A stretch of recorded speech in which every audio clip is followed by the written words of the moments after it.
بسم اللہ الرحمن الرحیم۔ خواتین و حضرات، السلام علیکم ورحمۃ اللہ۔ دورہ مضامین قرآن میں آج 16ویں پارے کے مضامین بیان کیے جائیں گے۔ 15ویں پارے کے آخر میں جو مضمون چل رہا تھا وہ حضرت موسیٰ علیہ السلام اور حضرت خضر علیہ السلام کی ملاقات کا تھا۔ کچھ راز کی باتیں سکھانے کے لیے اللہ تعالیٰ نے حضرت موسیٰ علیہ السلام کو یہ حکم دیا تھا کہ وہ ہمارے اس بندے سے جا کر ملیں جو آپ کو نئے علوم اور نئے رازوں سے آگاہ فرمائے گا۔ تو وہ بیان جاری ہے، وہ مضمون جاری ہے کہ حضرت خضر علیہ السلام نے حضرت موسیٰ علیہ السلام سے کہا کہ جن اسرار یعنی جن رازوں کا، جن باریک باتوں کا آپ کو علم نہیں، ان کے بارے میں آپ صبر نہیں کر پائیں گے۔ تو حضرت موسیٰ علیہ السلام نے کہا کہ انشاءاللہ آپ مجھے صبر کرنے والا پائیں گے، صابر پائیں گے۔ تو پھر حضرت خضر علیہ السلام نے کہا آپ میری پیروی کرتے ہوئے، یعنی میرے پیچھے چلتے ہوئے، میری اتباع کرتے ہوئے میرے کسی فعل کے بارے میں سوال نہیں کریں گے، یعنی میں کوئی آپ کے سامنے کوئی فعل، کوئی کام کروں گا تو آپ اس کے بارے میں سوال نہیں کریں گے، یعنی اعتراض نہیں کریں گے، اس پر کوئی اپنی طرف سے کوئی ایراد، کوئی اعتراض نہیں کریں گے، تا وقت ہے کہ میں خود ہی اس کی کنہ یعنی کہ حقیقت آپ کو بتا نہ دوں۔ تو یہ سفر شروع ہو گیا۔ تو چلتے چلتے وہ دونوں ایک کشتی میں سوار ہوئے۔ حضرت خضر علیہ السلام نے اس کشتی میں سوراخ کر کے اسے عیبدار کر دیا، یعنی کوئی چھوٹا سا پھٹا، اس کا کوئی پھٹی وغیرہ اس کی نکال دی، اس میں سوراخ کر دیا اور اسے عیبدار کر دیا۔ تو جب موسیٰ علیہ السلام نے دیکھا تو فوراً کہا کہ یہ تو آپ نے بہت خطرناک کام کیا ہے، اس سے تو پانی اندر آنا شروع ہو جائے گا اور سواریوں کو ڈوبنے کا خطرہ لاحق ہو جائے گا۔ تو حضرت خضر علیہ السلام نے کہا کہ میں نے تو آپ سے یہی کہا تھا کہ آپ صبر نہیں کر سکیں گے۔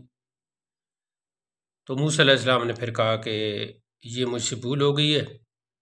میری بھول پر آپ مجھے یعنی میری گرفت نہ کریں، اور جو میرا مشن ہے، یعنی جو میں سیکھنا چاہتا ہوں، اس مشن میں آپ مجھے، اس مشن کو میرے لیے آپ دشوار نہ کریں۔ خیر چل پڑے۔ تو راستہ میں ایک خوبصورت بچہ ملا، چھوٹا سا ایک بچہ تھا۔ تو حضرت خضر علیہ السلام نے اس کا گلا گھونٹا اور اسے مار دیا، گلا گھونٹ کے اسے مار دیا۔ اب یہ جو قتل موسیٰ علیہ السلام کی آنکھوں کے سامنے ہوا تو ان سے رہا نہ گیا اور فرمانے لگے کہ آپ نے یہ کیا کر دیا، یہ ایک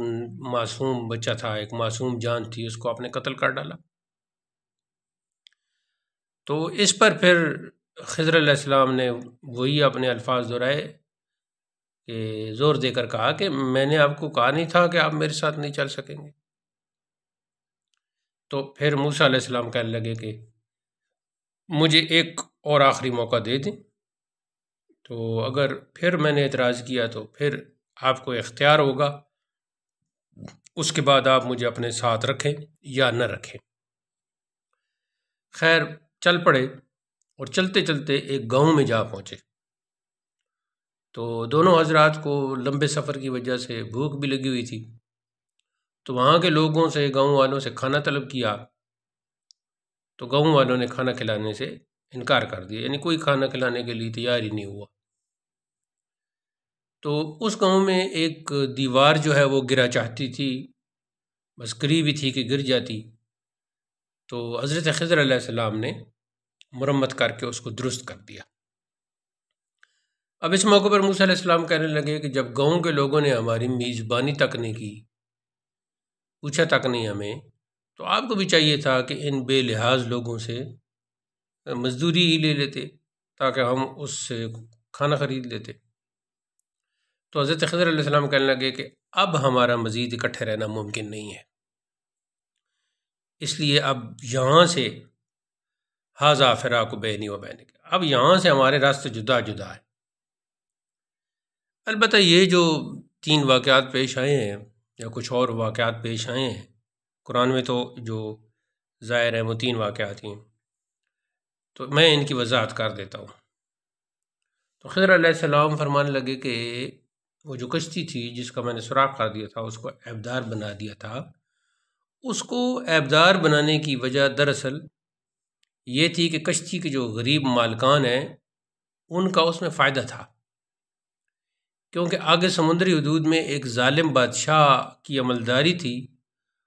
اور وہ ایسے کرتا تھا کہ ہر اچھی کشتی اور نئی کشتی کو بھاگ کے سرکار ضبط کر لیتا تھا۔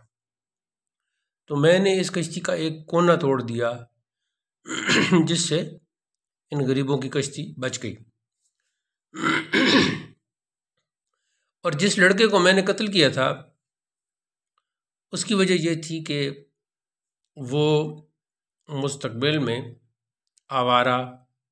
بدمعاش، منکر اور کفر کا علم بردار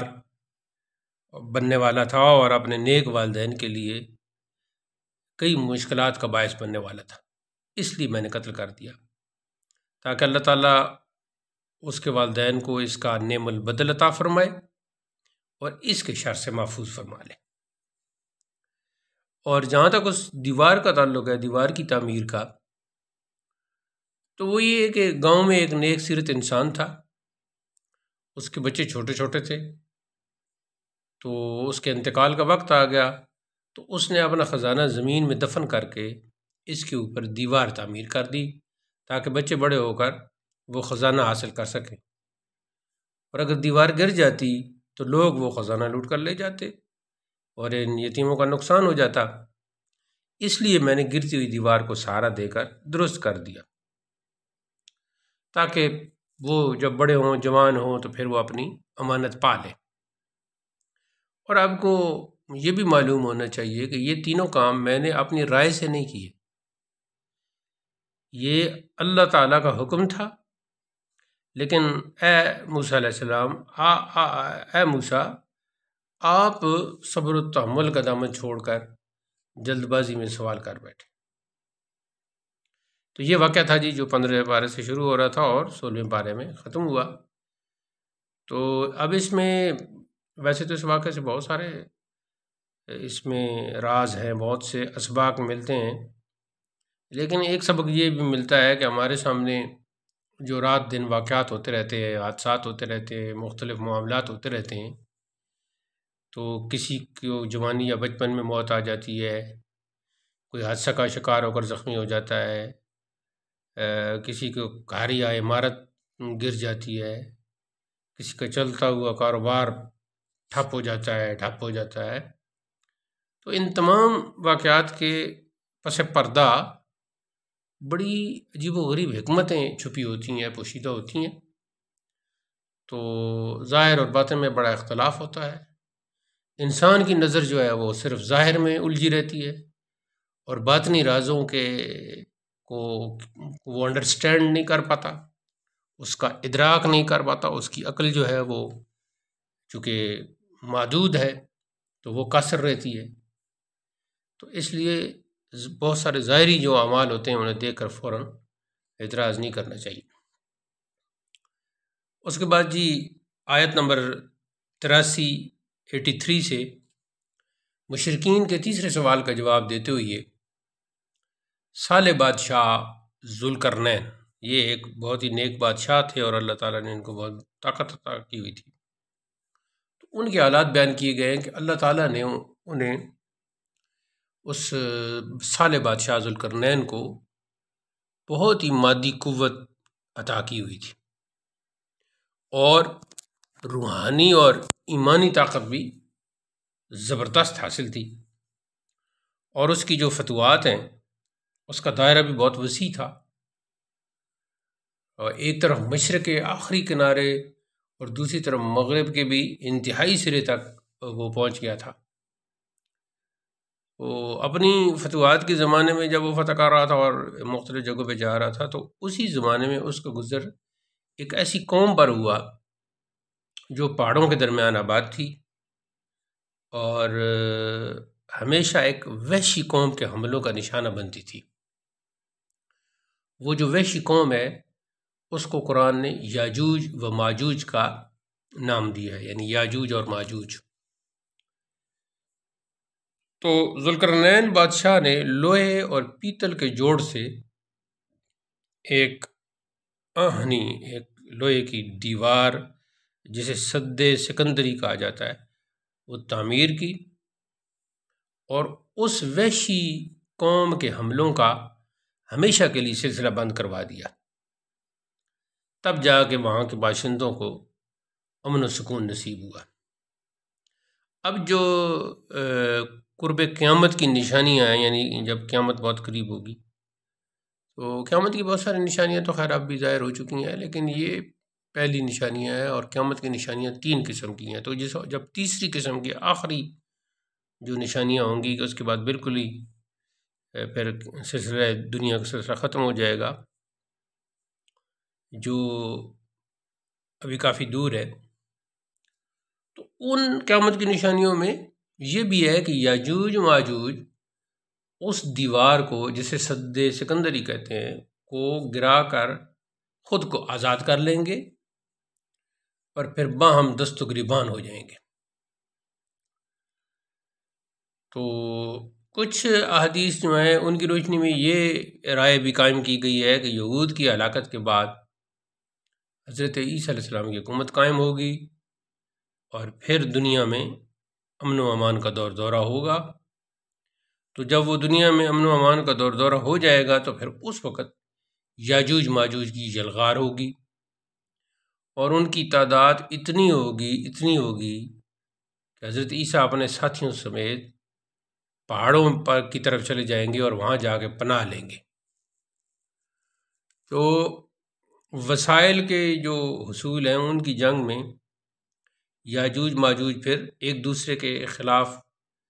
وہ برسر پیکار ہو جائیں گے، اور پھر قدرتی آفات اتنی آئیں گی جن کا بعض حدیث میں ذکر بھی ہے، ان کی وجہ سے پھر وہ ہلاکت سے دوچار ہو جائیں گے۔ اس کے بعد یہ بتایا گیا ہے کہ جہنم ایسے بد نصیبوں کے سامنے لائی جائے گی جن کی آنکھیں حقائق اور جو ریئلٹیز ہیں ان کو دیکھنے سے محروم ہیں، اور جو حق کا پیغام سننے کے لیے تیار نہیں ہیں۔ اور ایسے لوگوں کی جو سب سے بڑی مثال جو آج کل کے سائنسدان ہیں وہ ہیں کہ جنہوں نے براہ راست اللہ کی بے شمار قدرتوں کا مشاہدہ بھی کر لیا ہے، لیکن پھر بھی اللہ پر ایمان لانے کے لیے تیار نہیں ہیں۔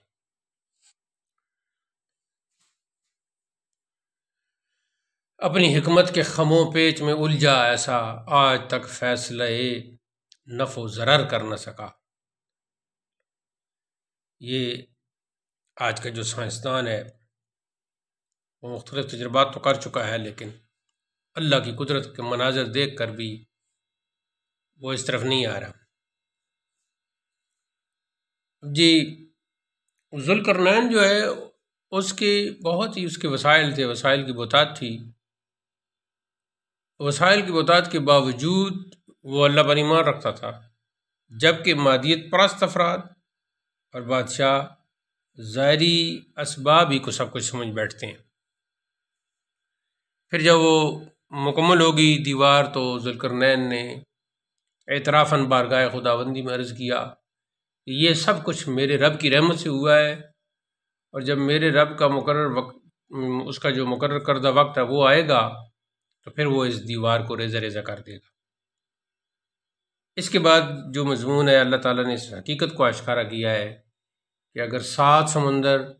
اور ان جیسے اور بھی آ جائیں، مل کر روشنائی بن جائیں، تب بھی میرے رب کے کلمات ختم ہونے سے پہلے ہی سمندروں کی روشنائیاں ختم ہو جائیں گی۔ سورہ کاف کا جو اختتام ہے وہ یوں ہو رہا ہے کہ گویا لوگوں کو یہ حکم دیا گیا ہے کہ جو صرف مادیت اور ظاہری وسائل کو ہی سب کچھ نہیں سمجھتے بلکہ اپنے پروردگار سے ملنے کی آرزو رکھتے ہیں، تو چاہیے کہ وہ اچھے کام سر انجام دیں اور اپنے پروردگار کی بندگی میں کسی دوسری ہستی کو شریک نہ کریں۔ اس کے بعد یہ سورہ مریم کا آغاز ہوتا ہے، اور یہ بھی مکی صورتوں میں سے ہے، اور اس میں بھی توحید، اللہ تعالیٰ کے وجود، رسالت اور قیامت، بعث و جزا، اور پھر بہت سے انبیاء کرام کے حالات بیان ہوئے ہیں، اور خصوصاً حضرت مریم اور حضرت عیسیٰ علیہ السلام کا واقعہ یہاں قدر تفصیل سے بیان ہوا ہے۔ تو اسی مناسبت سے پھر اس صورت کا نام سورہ مریم رکھ دیا گیا ہے۔ حضرت زکریا علیہ السلام کی اولاد کے حصول کے لیے جو دعا ہے، رکت انگیز دعا، وہ شروع میں ہے کہ آپ بالکل بوڑھے ہو چکے تھے، ہڈیاں کمزور پڑ گئی تھیں، بال سفید ہو گئے تھے، اور اہلیہ بھی بالکل بوڑھی اور بانجھ تھیں، تو بظاہر اولاد کا ہونا ممکن نظر نہیں آ رہا تھا، لیکن پھر بھی اللہ کے سامنے ہاتھ اٹھا دیے اور بیٹے کے لیے دعا کرنے لگے۔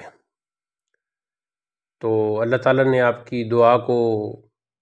شرف قبول سے مشرف فرمایا، اور یحییٰ علیہ السلام جیسے نابغہ روزگار اور بہت سی صلاحیتوں کے حامل بیٹے کی ولادت کی خوشخبری دی گئی۔ تو جناب یحییٰ علیہ السلام کو اللہ تعالیٰ نے بچپن ہی میں نبوت عطا کی، کتاب عطا فرمائی، اور ایسے پاکیزہ اور متقی ماں باپ کے ساتھ وہ نیکی کرنے والے،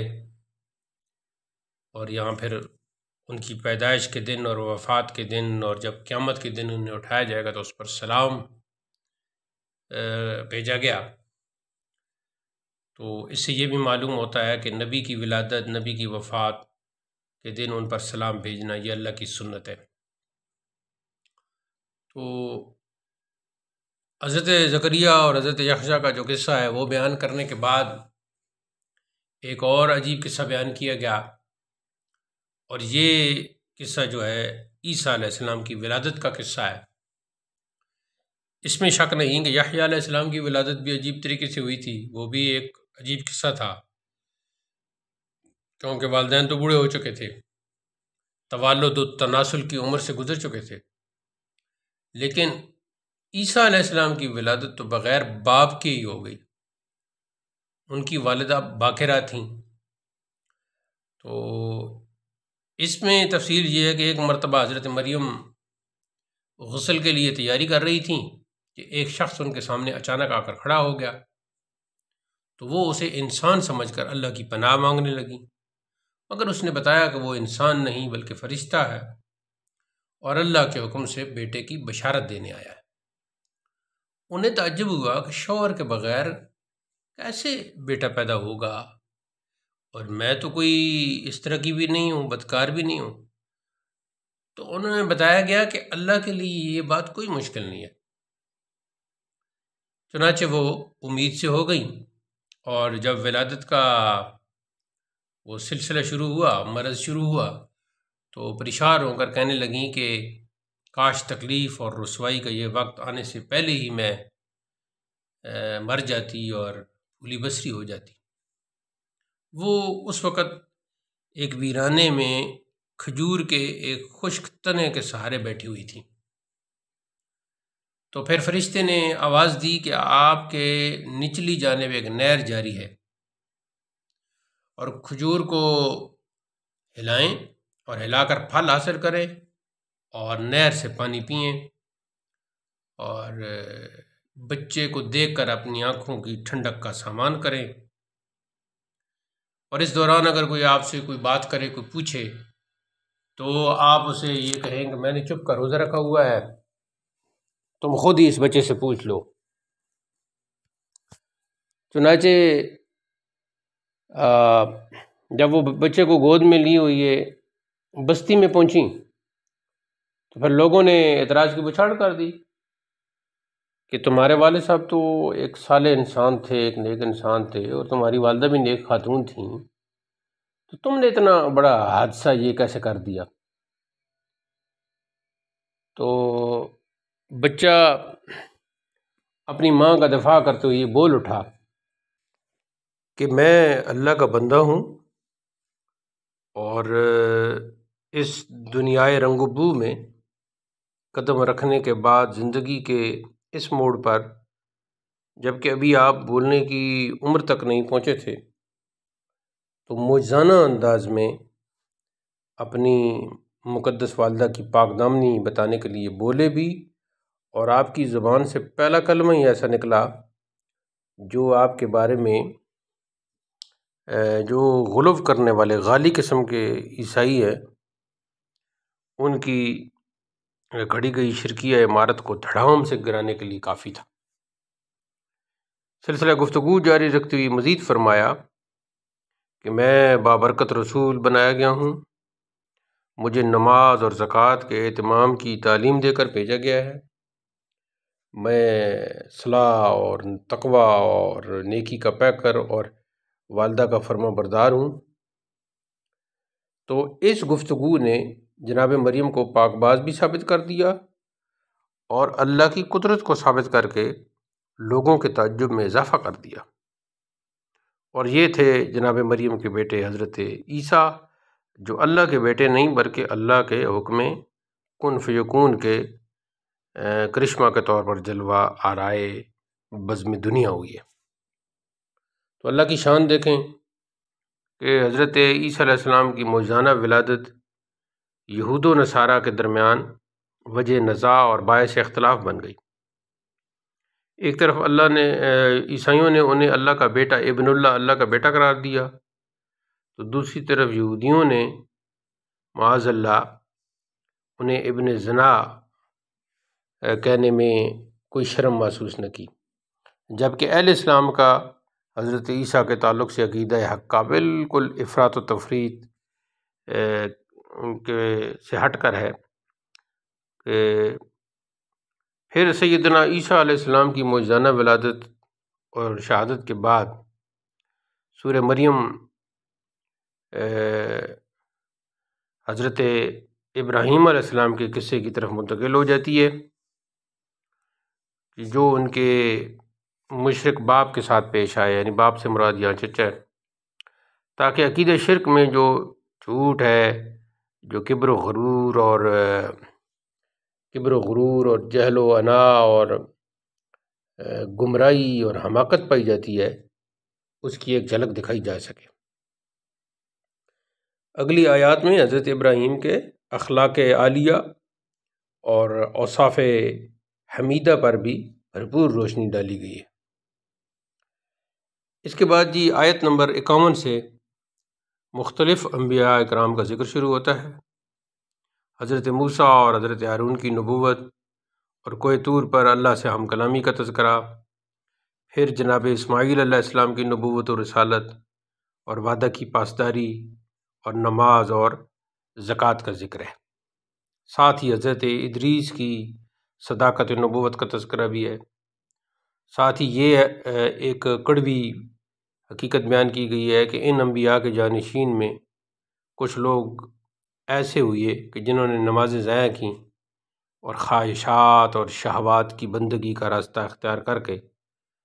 گویا اپنے لیے ہلاکت خرید لی۔ اس صورت کی جو سورہ مریم کی آخری آیات ہیں، ان میں انسان کی مرنے کے بعد دوبارہ زندگی کا تذکرہ کرتے ہوئے قیامت کے منکرین کو کھری کھری سنائی گئی ہیں، اور جو یہ عقیدہ رکھتے ہیں اللہ تعالیٰ کی اولاد کا، اس کی بھرپور مذمت کی گئی ہے، کیونکہ یہ بہت ہی بدترین عقیدہ ہے اس کی نحوست سے آسمان گر جانے چاہیے، زمین پھٹ جانی چاہیے، پہاڑ ریزہ ریزہ ہونے چاہیے۔ اللہ کی کوئی اولاد نہیں، بلکہ سب لوگ اللہ کے بندے اور اس کے مملوک ہیں۔ اس کے بعد سورہ طٰہٰ کا آغاز ہوتا ہے، اور سورہ طٰہٰ بھی مکی صورت ہے، اور اس میں بھی حضرت موسیٰ علیہ السلام کا قصہ جو کہ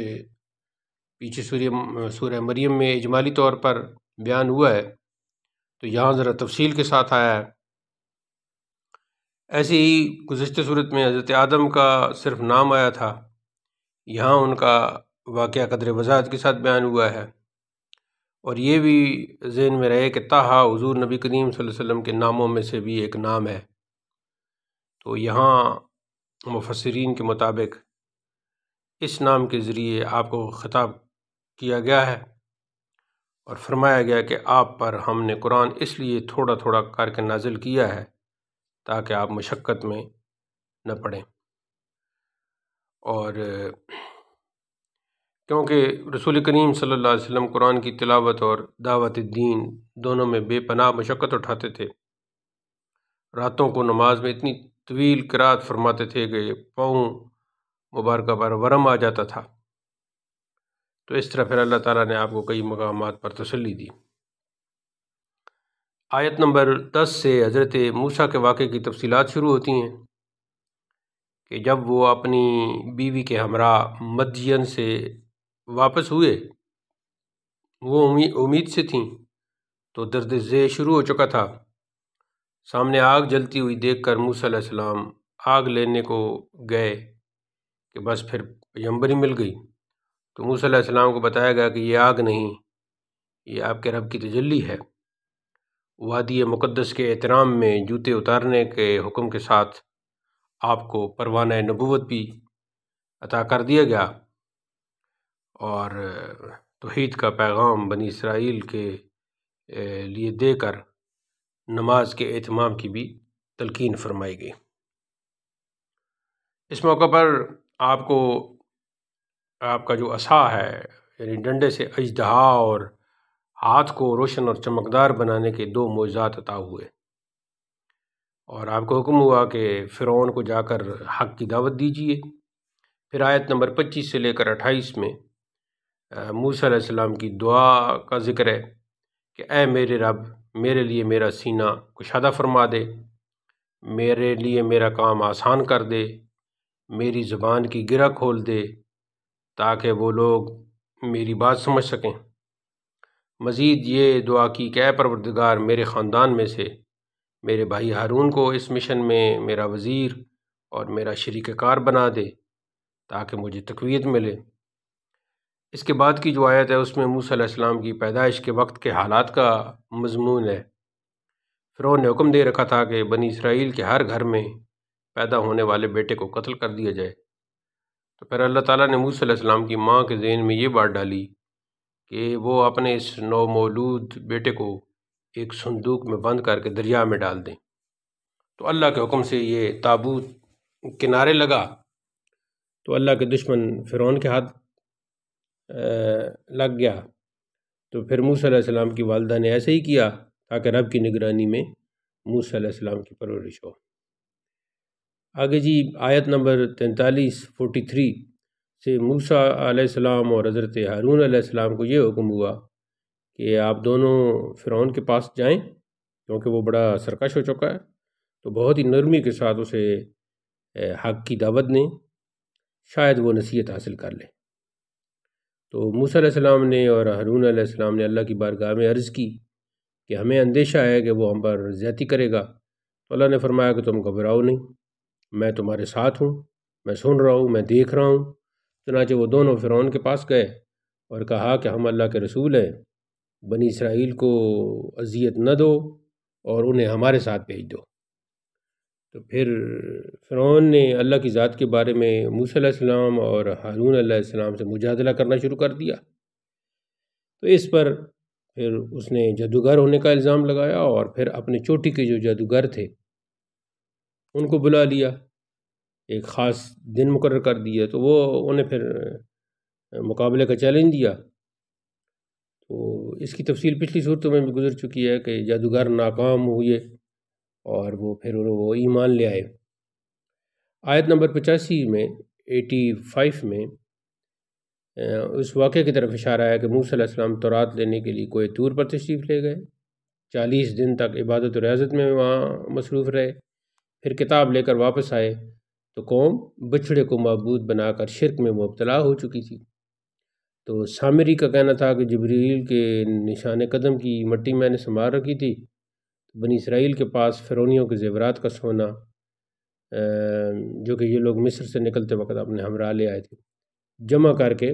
آگ میں پگھلا کر اسے بچھڑے کی صورت میں ڈالا اور اس کے منہ میں جبریل کے نشان قدم کی مٹی ڈالی تو وہ جگالی کرنے اور گائے جیسی آوازیں نکالنے لگا۔ چنانچہ میں نے بنی اسرائیل کو یہ باور کرا لیا تھا کہ یہی تمہارا معبود ہے۔ میں نے ان کو کہا کہ موسیٰ کا جو معبود ہے وہ تمہیں بھلا چکا ہے۔ تو پھر قوم اس کے بہکاوے میں آ کر اس بچھڑے کو یعنی گوسالہ پرستی میں مبتلا ہو گئی۔ موسیٰ علیہ السلام جب کوہ طور سے واپس آ کر سخت ناراض ہوئے اور حضرت ہارون کو بھی ڈانٹنا شروع کر دیا، ان کے سر اور داڑھی کے بال پکڑ کر گھسیٹا، جیسا کہ بعض جگہوں میں آتا ہے کتابوں میں، مگر حضرت ہارون کا معقول عذر تھا کہ قوم سمجھانے کے باوجود باز نہیں آئی، بلکہ الٹا انہیں قتل کرنے پر آمادہ ہو گئی۔ تو پھر وہ جان کے خوف اور مزید انتشار کے ڈر سے خاموشی اختیار کرنی پڑی۔ پھر موسیٰ علیہ السلام نے سامری کو بلا کر فرمایا کہ دیکھو ہم تمہارے معبود کا کیا حشر کرتے ہیں۔ بچھڑے کو آگ میں جلا کر راکھ بنا دیا اور سامری کو بددعا دی کہ اگر کسی سے اس کا جسم چھو جائے تو وہ بخار میں مبتلا ہو جائے۔ چنانچہ سامری جب بھی گھر سے باہر نکلتا تو وہ بخار میں مبتلا ہونے کے خوف سے چلاتا، شور مچاتا اور لا مساسا لا مساسا، یعنی مجھے کوئی ہاتھ نہ لگائے، مجھے کوئی ہاتھ نہ لگائے، مجھے کوئی نہ چھوئے، اس طرح شور مچاتا رہتا اور زندگی پر شور مچاتے مچاتے مر گیا۔ اللہ تعالیٰ فرماتا ہے کہ جو پہلے انبیاء اور ان کے اقوام کے واقعات ہیں، ان سے یہ اللہ تعالیٰ بتاتا ہے کہ کفر و شرک اور گناہوں کا بوجھ لادنے والے قیامت کے دن ترچھی آنکھوں سے اور سیاہ چہرے والے اپنے جرائم پر ملنے والی سزا کے تصور سے پھر کانپ رہے ہوں گے، تھر تھرا رہے ہوں گے۔ قیامت کے دن اللہ کے خوف سے پہاڑ ریزہ ریزہ ہو کر ہوا میں اڑنے لگیں گے، زمین ایک ہموار اور چٹکل میدان میں تبدیل ہو جائے گی اور ہر انسان دم بخود بے حس و حرکت ہوگا، ہر انسان دم بخود اور بے حس و حرکت ہوگا، کسی کی سفارش نہیں چلے گی، لیکن جو ایمان اور اعمال صالحہ کرنے والے ہوں گے ان کو کوئی خوف اور کوئی غم نہیں ہوگا۔ آیت نمبر 115 سے یہ مضمون شروع ہوتا ہے کہ آدم علیہ السلام جو جنت میں درخت کے قریب چلے گئے تو یہ ان کی ایک بھول تھی اور اجتہادی خطا تھی۔ انہوں نے قصداً اللہ تعالیٰ کی حکم عدولی نہیں کی تھی۔ تو آدم علیہ السلام کو جنت میں داخل کر کے بتایا کہ یہاں نہ بھوک لاحق ہوگی، نہ بے لباسی ہوگی، نہ پیاس لگے گی، نہ دھوپ کی تپش محسوس ہوگی، اور آپ اپنے دشمن شیطان کی چالوں سے بھی بچے رہیں گے۔ تو یہاں یہ بھی مضمون آیا ہے کہ شیطان نے وسوسہ ڈالا، مخلص اور ہمدرد کا روپ اختیار کر کے ان کو بہکایا تھا۔ تو پھر ممنوع درخت آپ نے کھا لیا تو اس کی وجہ سے سطر کھل گئے اور جنت کے پتوں سے پھر اپنے سطر کو ڈھانپنے لگے۔ پھر اللہ تعالیٰ نے توبہ قبول کی اور اپنی حکمتوں کے تحت جنت سے زمین پر بھیج دیا۔ اس کے بعد کا یہ مضمون ہے کہ اللہ تعالیٰ کے جو نازل کردہ احکام ہے اور جو آسمانی نظام حیات ہے اس سے روگردانی انسان کے تمام مسائل کی جڑ اور معیشت کی تباہی کا سبب ہے، اور جو لوگ اللہ کی دعوت کو مانتے ہیں اور اللہ کی دعوت کا کام کرتے ہیں تو انہیں یہ تلقین فرمائی گئی کہ جو آپ کے معاندین ہیں، جو آپ کے مخالفین ہیں، دشمن ہیں، ان کی باتوں کو صبر و تحمل سے برداشت کریں، اور صبح و شام، شب و روز تسبیح و تحمید کا اہتمام رکھیں۔ یہ جو کافروں کے لیے وسائل زندگی کی فراوانی اور یہ جو عیش و عشرت ہے، اس کو اہل ایمان للچائی ہوئی نگاہوں سے نہ دیکھیں، خود بھی نماز کی پابندی کریں، اپنے گھر والوں کو بھی، اہل خانہ کو بھی نماز کا پابند بنائیں، اور یہ اعلان کر دیں کہ ہر ایک کو اس کے عمل کا بدلہ ملے گا، تم بھی انتظار کرو، ہم بھی انتظار کرتے ہیں۔ پھر عنقریب معلوم ہو جائے گا کہ کون راہ ہدایت پر ہے اور کون گمراہی کی گہرائیوں میں گرا ہوا ہے۔ تو یہاں پھر 16ویں پارے کا اختتام ہو جاتا ہے، اور یہ 16ویں پارے کے مضامین تھے۔ اللہ تعالیٰ ہمیں فہم قرآن، تفہم قرآن کی نعمت اور عمل بالقرآن کی ہمت و توفیق ارزانی فرمائے۔ والسلام علیکم ورحمۃ اللہ۔